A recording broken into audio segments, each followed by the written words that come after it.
Security audit.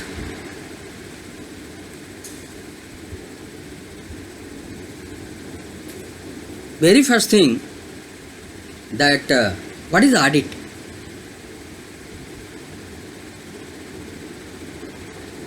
It's very simple to express the meaning of the audit. That what should be done,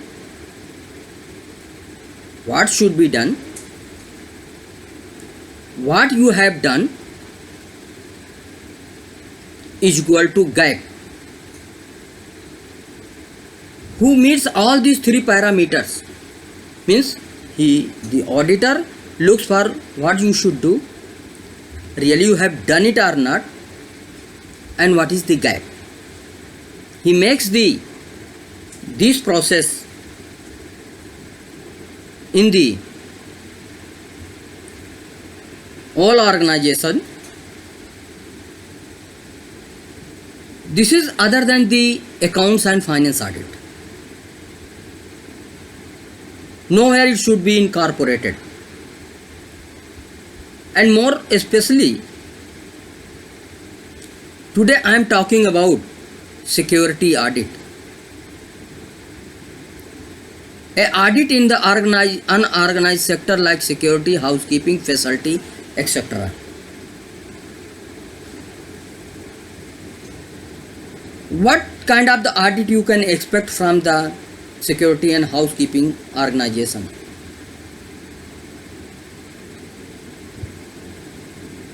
There are the policies, in-house developed policies. So in according to that policies, things are happening or not. People are adhering to the norms set in the policies, different policies. Not only personnel policy, maybe loan policies, maybe business development policies, maybe quality policies. Whatever has been developed in the organization, that is being strictly followed or not. Among all these three steps, audit report is drawn. What is written in the policy, strictly being followed or not, and what is the gap.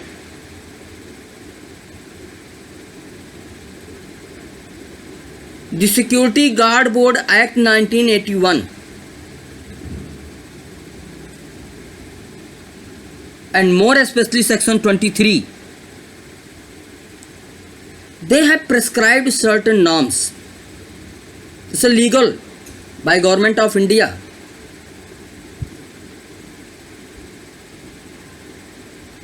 About height, personality, chest, training, and so many other factors have been covered into that. Those are being implemented properly or not? What are the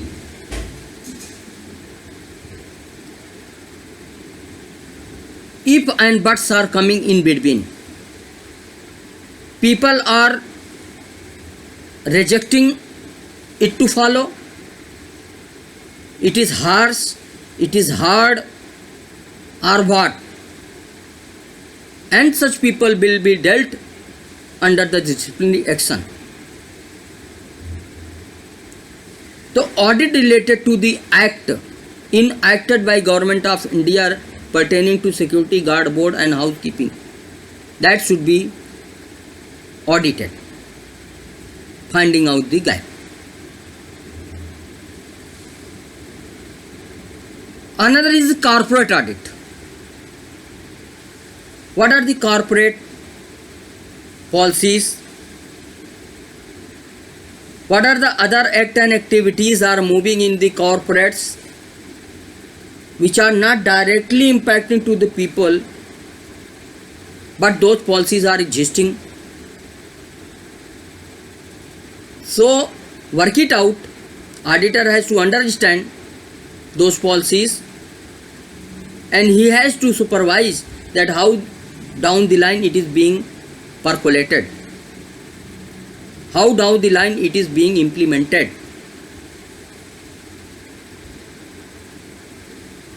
Again, if gap, it should brought into the audit. In the audit, other kind of that is the statutory audit. Government of India has designed,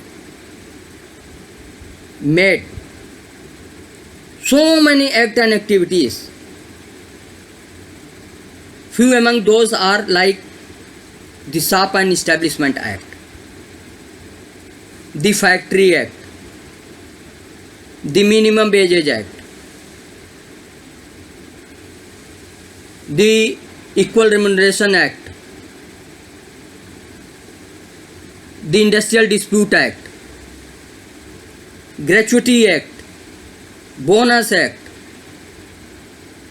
Migrant Labour Work Act, EPF, Employee Provident Fund Act, Employee State Insurance Corporation, ESIC, Bonus Act, all and many more. To my knowledge, total 54 Act. How many? 54 Act has been devised. And whichever is applicable, I mean to say, only there are two paths.